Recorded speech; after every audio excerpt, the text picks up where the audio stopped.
Saudações roqueiros, metaleiros, colecionadores, geeks e nerds, sejam todos bem-vindos, eu sou o Eduardo e esse é mais um vídeo do canal do Ebardo e hoje nós voltamos com a nossa série das capas com serpentes. Snakes.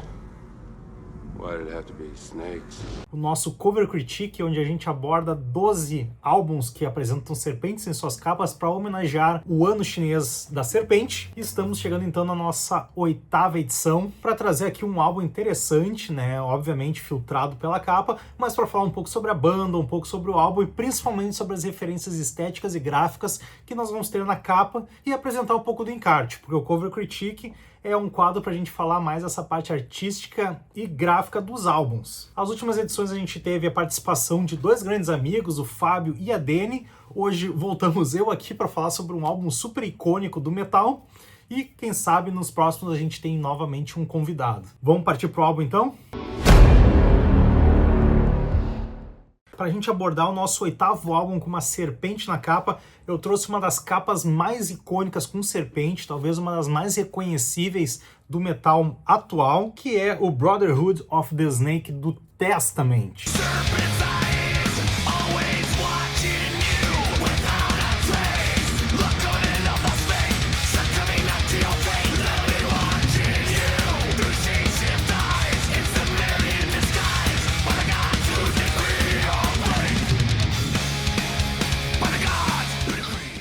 Puta álbum foda de thrash metal e uma das bandas também mais tradicionais e clássicas do thrash metal. Pra quem me conhece, Testament deve ser uma das minhas bandas favoritas de thrash.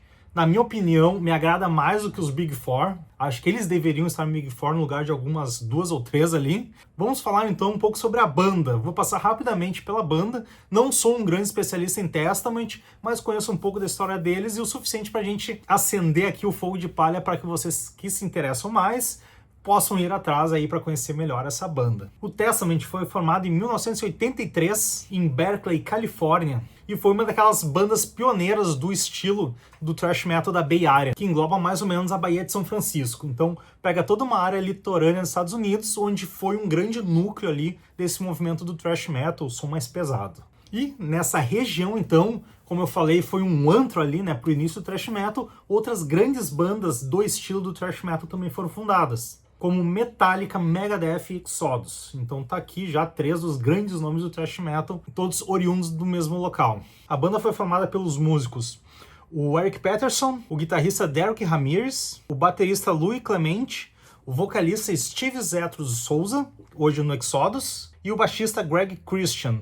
E inicialmente ela tinha o nome de The Legacy, que futuramente teve que ser mudada, até mesmo antes do primeiro lançamento da banda, porque já existia outra banda detentora dos direitos desse nome. Vale dizer que a banda teve muitas mudanças de formação durante a sua carreira, mas normalmente por músicos que saíram e voltavam assim, meio circular. E dessa formação inicial, hoje apenas o guitarrista o Eric Peterson permanece na banda, mas desde o lançamento do primeiro álbum, chamado The Legacy, em homenagem ao nome que a banda tinha, tem 2 músicos, né, que é o Eric Peterson, o guitarrista fundador, e o Chuck Billy.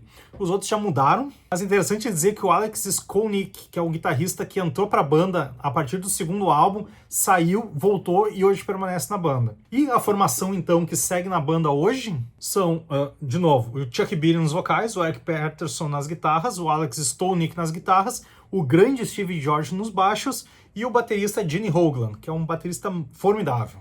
E como dito, os únicos integrantes que participaram de todos os álbuns da discografia da banda é o Eric Peterson e o Chuck Billy. E dentro das influências da banda, é muito fácil assim notar uma influência muito grande do New Wave of British Heavy Metal, até porque as bandas de thrash metal ali nos anos 80 tinha muito forte, né, as referências de Judas Priest, Iron Maiden, Black Sabbath, Merciful Fate e outras, mas também agregando bastante o som pesado que as bandas faziam naquele movimento. Então a própria referência das bandas parceiras. A banda já tem mais de 40 anos de estrada e hoje já possui 14 álbuns lançados na sua discografia.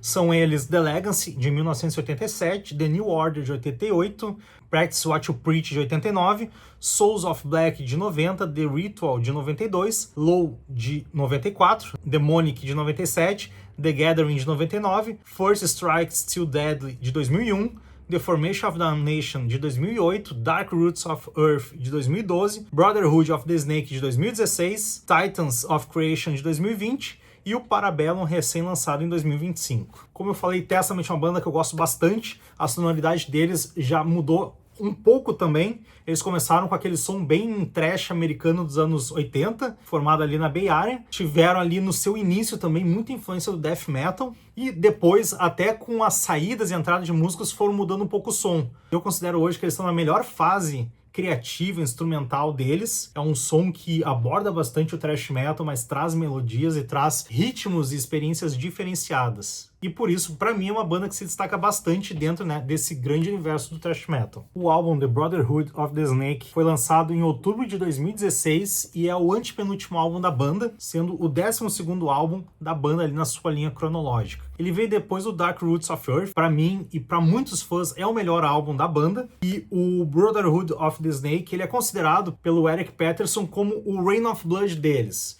O que significa? Um álbum bem pesado, com bastante hit animal, um atrás do outro, sem descanso. Foi produzido pelo Eric e pelo Chuck Bill, e também com parceria do Andy Snap, e foi trabalhado justamente para procurar esse peso que o Testament não estava trabalhando 100% desses seus álbuns mais antigos. E agora, abordando um pouco, né, sobre o seu conceito, o Chuck Bill, que é o principal compositor das letras, ele se inspirou num programa americano que existiu chamado Ancient Aliens.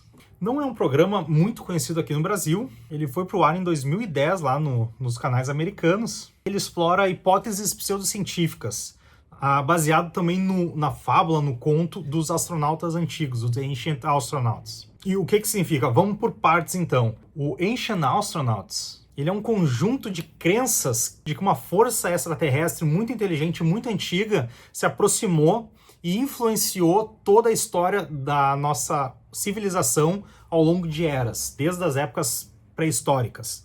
Então, alienígenas, né, os astronautas antigos, vieram à Terra e foram conduzindo, então, um pouco da evolução científica que a gente tem no planeta Terra, manipulando tanto cultura, religião, política e por aí vai, né, todos os grandes conceitos do poder humano sobre a sociedade. E baseado, então, nessa crença, nessa fantasia, né, dos Ancient Astronauts, o programa, então, Ancient Aliens, criou diversos episódios, assim, num estilo meio documentário, abordando um pouco de outras crenças também bem antigas para a sociedade americana. Então eles abordavam tópicos como Atlântida, a civilização perdida embaixo das águas, contatos extraterrestres, OVNIs, ufologia e principalmente teoria da conspiração, que aí vai desde sociedades secretas até segredos governamentais, né, como a Área 51 e por aí vai. Nunca assisti nenhum deles.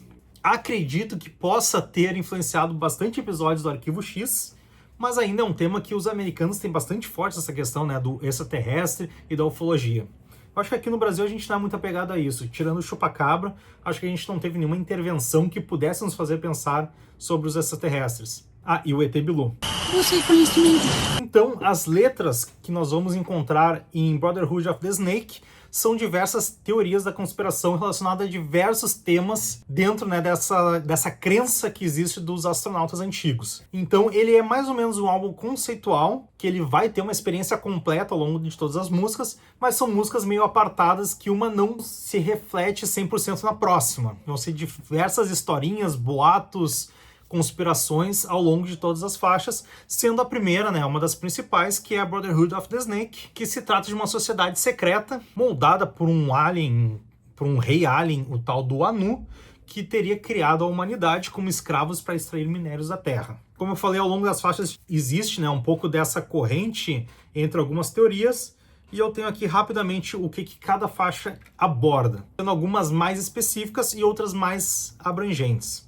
Então, Brotherhood of the Snake é a faixa título e vai trazer justamente, né, um texto falando sobre essa sociedade, ou a Irmandade das Cobras, que foi criada, né, e se desenvolveu ao longo dos anos, abordando bastante ocultismo e mistério, tanto na questão mística, né, de um grande deus alienígena, quanto na questão científica e evolução da sociedade e como a gente foi manipulado por ela. The Pale King, a segunda música, fala sobre o rei alienígena Anu, que moldou a humanidade da maneira que ele quis. Stronghold já foge um pouco dessas teorias, né, de aliens, e ela funciona como um protesto político atacando indiretamente o Trump na sua primeira eleição. Então aborda desde a parte das eleições, manipulações de informação, até onde esse cara conseguiu ir, e tem feito bastante agora, então pode ser que alguma música recente também aborde um pouco dessa visão política que os Estados Unidos tem, defende e abomina.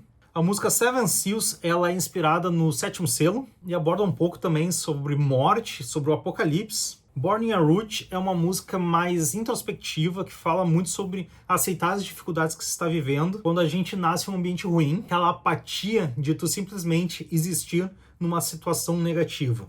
Seguido então por Centuries of Suffering, que é uma música também falando muito ali sobre sofrer, tanto na questão mais interna, quanto até onde a gente está inserido. Neptune Spears entra numa questão um pouco mitológica também, né, ali sobre o personagem Netuno. E aí temos a música Blackjack, Cannabis Business e The Number Game, que chega só com uma crítica à sociedade atual, falando sobre jogos de azar, sobre como a gente acaba sendo manipulado, né, por acreditar que podemos vencer um sistema criado para a gente perder. A música Cannabis, uma abordagem mais bem-humorada, tratando sobre a legalização da maconha, que em algumas partes dos Estados Unidos já é aceito, já foi de fato legalizado, mas ainda existe muita barreira contra, e eu acho que é uma coisa também que a gente deveria abordar aqui no Brasil.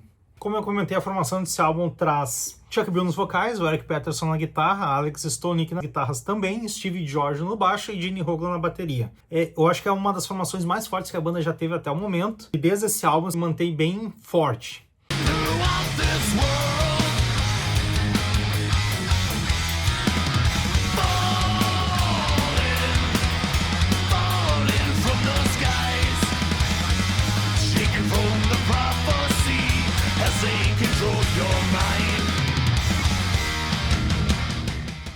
E agora vamos falar então sobre o artista, o cara que botou aqui em papel essa arte belíssima aqui. O conceito dessa capa foi desenvolvido pela banda, até por causa do nome, Brotherhood of the Snake, e todo o conceito por trás desse culto. O artista então que deu vida para esta ideia foi o Eliran Kantor. Ele tem 40 anos. Olha só que legal, o cara é de setembro, dia 13 de setembro de 1984. E eu sou de 14 de setembro, então ele faz aniversário um dia antes de mim. Ele nasceu em Israel, mas hoje ele vive na Alemanha, em Berlim. E ele é o autor de muitas capas icônicas do metal e já trabalhou com muita banda. A maioria sons mais extremos, mais pesados. E algumas das capas mais conhecidas dele, principalmente aqui no mercado brasileiro, e que eu gosto bastante aqui, temos The Immortal Wars do X-Deal, uma capa lindíssima ali de um romano à frente de um elefante. Ele fez a capa do álbum King, do Flash God Apocalypse. Também tem uma vibe muito pintura renascentista, de um rei ali com cordas, como se fosse uma marionete. Eu acho muito legal também a maneira como ele trabalha com os pontos escuros. Sempre um contraste muito forte de cores escuras e cores menos saturadas. Então ele trabalha bastante ali com o bege, com o vermelho, mas como eu falei, menos saturado, né? Menos vivo. Ele fez a capa do álbum Down, do Time Majesty, eu acho que é a única banda mais power metal, menos trevosa, né, que eu encontrei aqui no portfólio dele. E essa capa também foge um pouco do estilo, com essa vibe mais pintura, né, mais pincelada, que ele acaba trazendo nas artes recorrentes dele. Ele é o artista da capa Pandemic Incantations do Behemoth, álbum lançado esse ano, 2025. Lançou os álbuns polêmicos do Cavaleira Conspiracy, More Visions e o Esquizofrênia. Então as releituras das capas clássicas foi ele que trabalhou, né? Pegando então capas mais antigas, umas artes também com aparência mais de época e trouxe então para o estilo dele. Eu acho que ficou bem visceral essa nova releitura, né? Do ponto de vista dele. Gosto bastante, mas também gosto das versões antigas. Ele é o artista da nova safra dos álbuns do Halloween. Ele, então, desenhou a capa do single Skyfall, que eu não gosto dessa capa, pra falar a verdade, mas fez a capa de Halloween e Giants and Monsters, que vai ser lançado agora esse ano. Então, duas capas também que já estão aí num grande patamar de visibilidade. Fez a capa de Plagues of Babylon do Acid Earth. Então ele acaba trazendo, né, o mascote do Acid Earth para esse estilo dele mais pincelado. Fez o Dirges of Exilium, Profane Nexus, Sect of Vile Divinities e Unholy Deification do Incantation. O Hate Uber Eos do Creator também, uma capa que eu acho muito bonita. Trabalhando bastante, né, aqueles tons do vermelho pro laranja e a predominância de sombras mais azul escura. Então eu acho bem bacana também como ele acaba abordando esse tipo de leitura. Ele fez a capa capa de Scourge of the Enthroned do Crisium, Comalies 20 do Lacuna Coil. Essa eu já acho que foge um pouco, né, dessa identidade dele, das pinceladas, e acho que eu gosto mais da capa original até do Comalies. Tem uma capa do Heaven Shall Burn que eu adoro, que ele fez, que é do Rei Mate, último álbum até então da discografia da banda, com um servo gritando enquanto uma floresta pega fogo. Eu acho muito bacana essa capa. Ele fez a capa do The Ghost of Orion, do My Dying Bride, que é outra capa que eu acho muito foda mesmo. Fez as duas capas mais bonitas também do Soulfly, na minha opinião, o Archangel e o Ritual. E claro, o Testament, ele já tá ali fazendo essa parceria com os caras há um bom tempo. Fez as capas The Formation of the Nation, o single Native Blood, Dark Roots of Earth, o single Animal Magnetism, o álbum Dark Roots of Trash, o álbum ao vivo do Testament, o Brotherhood of the Snake, que é o que a gente está abordando hoje, Titans of Creation e o álbum atual da banda, lançado nesse ano, o Parabellum, que também é uma capa muito bacana. Enfim, o cara trabalhou com muitas bandas e tem um trabalho impecável. E o mais bacana, aí trazendo um pouco à tona, é que eu comentei, né, que ele tem um estilo de pinceladas muito visíveis. E num primeiro momento realmente parece que ele trabalha com uma tela, trabalhando desde a tinta óleo como com uma mistura de tinta acrílica. Mas eu dei uma pesquisada ali um pouco sobre as técnicas dele e ele dominou um estilo de pintura digital onde ele consegue criar essas pinceladas em estilo analógico, mas na verdade é completamente digital. E ele mesmo disse que normalmente faz as pinturas dele digital, mas que ele desenvolveu essa técnica, então parece que todas as pinceladas dele foram feitas de fato num papel, numa superfície mais porosa. Aí ele comenta que o processo é muito similar, mas que não tem a mistura de tintas, e ele também não precisa esperar secar para retomar então as pinturas, as artes. Eu particularmente eu gosto muito dessa técnica que ele desenvolveu e a maneira como ela fica então finalizada. Nessa capa então, o que a gente vê? A gente vê alguns humanos ali, mas numa aparência bem pútrida, de olhos fechados, segurando foices. Parece ter uma pele de cobra por cima, carregando livros, e todos eles então com seus olhos vendados, para mostrar que eles estão cegos, apenas seguindo ordens. O fundo, então, ele é avermelhado, né? Na verdade, ele é meio alaranjado. Parece trazer uma construção mais antiga, como se eles estivessem dentro de um casarão antigo, de repente uma biblioteca, iniciando alguns rituais. Parece que é tipo o início, né, de um evento entre eles, em que eles entram no centro de um saguão, carregando então um totem da serpente, né? No caso aqui parece ser uma serpente de 3 cabeças, ou 3 cabeças que se juntam em uma só, uma pele de cobra gigantesca, eles estão embaixo delas. E os dentes que saem, então, das bocas dessa pele de serpente são as lâminas das foices que eles estão usando para erguer, como se fosse ao mesmo tempo uma bandeira, ao mesmo tempo um teto, uma proteção. Eles estão aparentemente pelados, mas estão cercados por um manto negro. Estão todos eles com aparência ali meio deteriorados por veneno, como se estivessem vivendo mentiras, né, absorvendo e consumindo uma grande mentira que está acabando fisicamente com eles, carregando livros, né, que eles de repente tentam usar para buscar uma sabedoria que eles não têm, e eles estão cegos, né, diante de todas essas ordens que eles acabam servindo, não sabendo para onde ir e não sabendo onde estão. Eu adoro as maneiras que a gente tem de interpretar essa capa. Também à frente deles ali tem uns vasos, né, uns vasilhames com água e algumas cobras bebendo essa água ou destilando veneno dentro dessa água. Como se fosse uma grande alegoria de que eles estão de fato sedentos por veneno e por mentiras. O logo deles está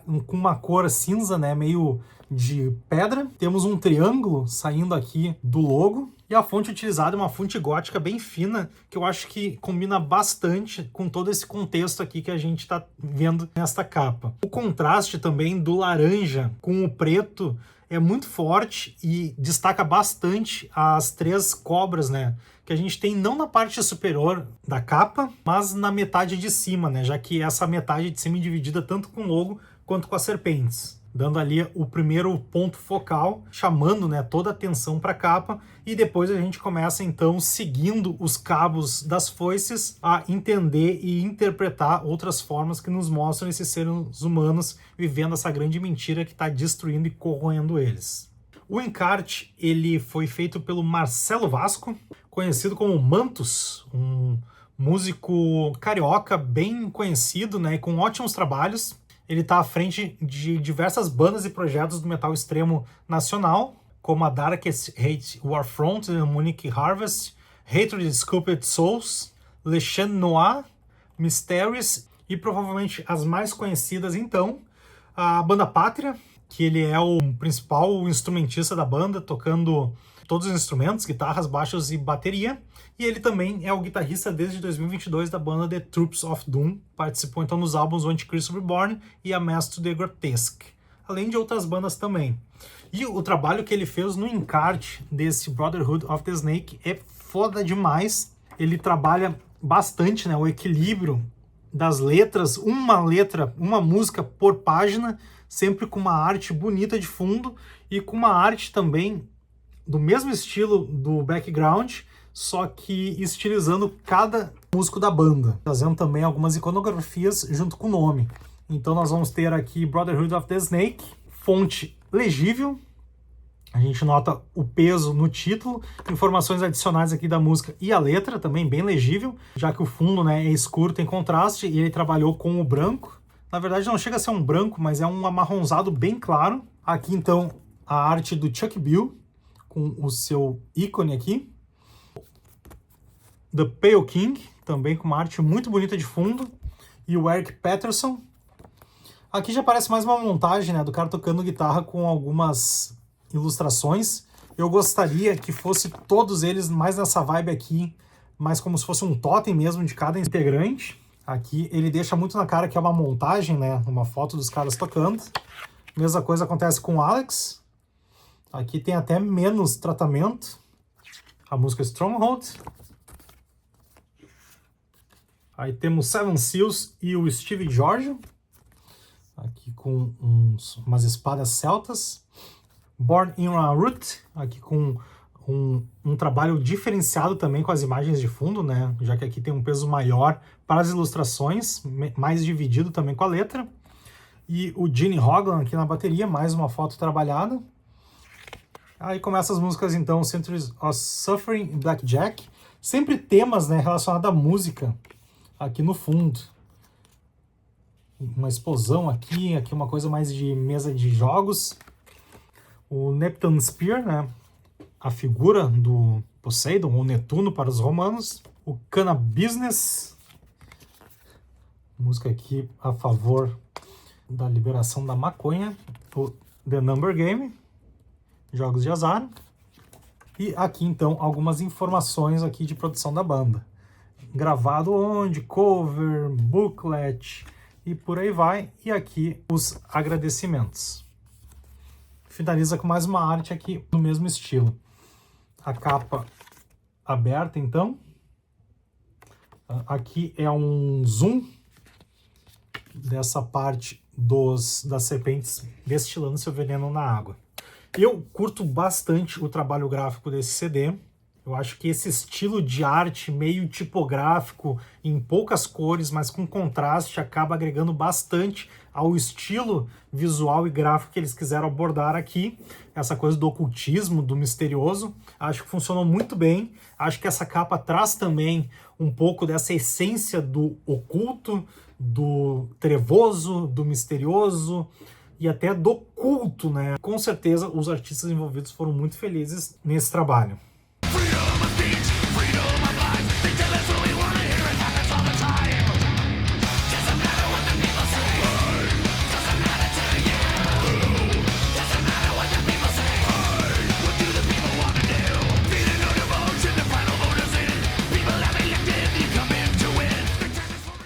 É isso aí então, pessoal. Esse foi mais um Cover Critique aqui, trazendo mais um álbum com uma capa com serpentes. Vimos o Brotherhood of the Snake, uma das capas mais icônicas do thrash metal atualmente, dentro do nosso tema, né? Uma serpente ali de 3 cabeças, furiosa, destilando seu veneno na humanidade. É um álbum que eu gosto bastante, é uma fase do Testament que eu curto e que eu tenho escutado bastante, então me diverti muito aqui me preparando, fazendo algumas pesquisas para trazer para vocês a minha análise sobre esse álbum e essa capa. Quero aproveitar o tempo então para convidar vocês a conhecerem o Instagram da Eibard, onde eu posto itens da minha coleção que eu tô ouvindo, convidar vocês a conhecer as playlists do Spotify que eu crio com artistas e bandas que são citados nos vídeos, e convidar vocês que gostaram desse vídeo a assistir outros vídeos da série do Cover Critique, abordando álbuns com serpentes nas suas capas. Se gostaram desse vídeo como um todo, convidar vocês a conhecer outros vídeos de outras séries e playlists aqui do canal, falando de temas diversos. Agradeceria muito por uma curtida, e se vocês conhecem quem vai gostar desse vídeo, compartilhar para que o debate cresça cada vez mais sobre essa parte gráfica dos álbuns que a gente tanto gosta de ouvir, e desejar um forte abraço do Eibardo. The bar collects what time can't bring.